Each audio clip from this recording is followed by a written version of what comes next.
जो लोग फ्रांस की सरकार और राष्ट्रपति के खिलाफ शहर शहर आंदोलन और प्रदर्शन कर रहे हैं वो आतंकवाद को समझते ही नहीं। हिंदुस्तान अरसे से आतंक झेल रहा है, लेकिन अब हालात यह है कि शांत और समृद्ध माना जाने वाला यूरोप आतंकवाद की लपटों में घिर चुका है। इसका सबसे बड़ा शिकार फ्रांस बना है, जहां पिछले कई सालों से आतंकवाद पांव पसार रहा है। वहां एक बार फिर बेगुनाहों का खून बहा है, जिसमें नीस के एक चर्च में एम्बुलेंस और पुलिस के सायरन का सनसनीखेज शोर, चारों तरफ किसी अनहोनी का अंदेशा। फ्रांस के नीस शहर के नोत्रे दाम चर्च के बाहर मची इस खलबली से आसपास के लोगों को अंदेशा हो गया कि कुछ अनहोनी हुई है, लेकिन किसी ने ये नहीं सोचा था कि ये कोई आतंकी हमला हो सकता है। जल्द ही पता चला कि उस चर्च में कट्टरपंथ की आग में झुलस रहे एक शख्स ने खूनी मंजर पैदा कर दिया था। horrible et qui sans doute correspond aux moyens utilisés par ce professeur courageux de Conflans-Sainte-Honorine, Samuel Paty। ये आतंकवादी हमला नीस के नोत्रे दाम चर्च के अंदर गुरुवार सुबह करीब 9 बजे हुआ। चाकू लेकर घुसे एक शख्स ने अंदर बैठे लोगों पर ताबड़तोड़ वार करने शुरू कर दिए। हमलावर ने 2 लोगों का गला काट दिया, जबकि एक शख्स की चाकुओं के वार से हत्या कर दी। वारदात में कुल 3 लोगों की मौत हो गई, जबकि कई लोग घायल हो गए। पुलिस ने हमलावर को गोली मारकर जख्मी किया और पकड़ लिया।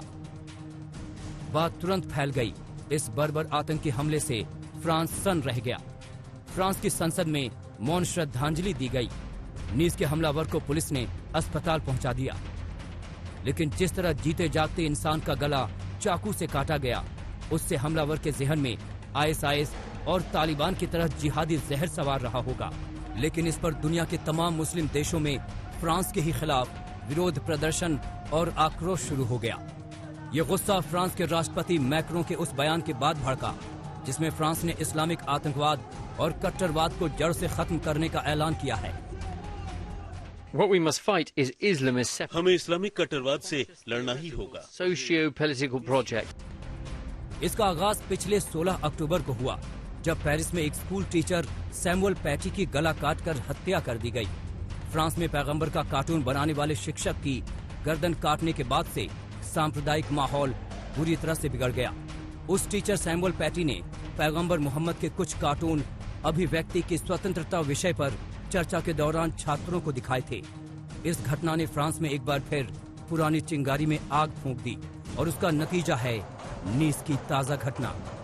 फ्रांस में हुई ये आतंकी वारदात कट्टरता की उस जंजीर की ताजा कड़ी है जो फ्रांस को एक अरसे से जकड़ना चाहती है।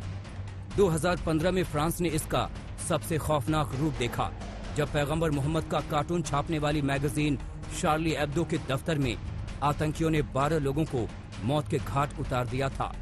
तब से अब तक इस्लाम और ईसाई विवाद के नाम पर फ्रांस में कई बार बवाल हो चुका है, लेकिन इस महीने अचानक से ये जंग और भी तेज हो गई।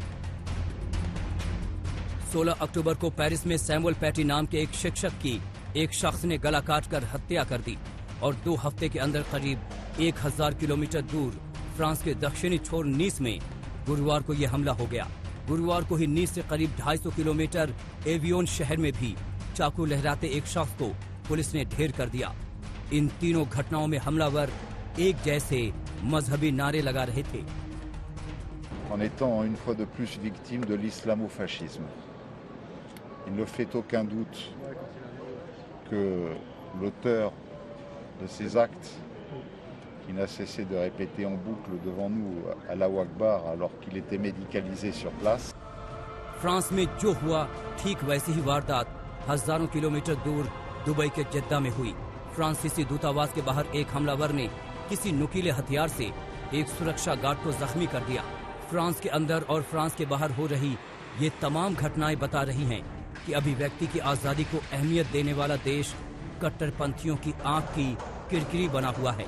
लेकिन फ्रांस की मैक्रों सरकार ने साफ कर दिया है कि आतंक के जहर को किसी कीमत पर फैलने नहीं देगी। आज तक ब्यूरो।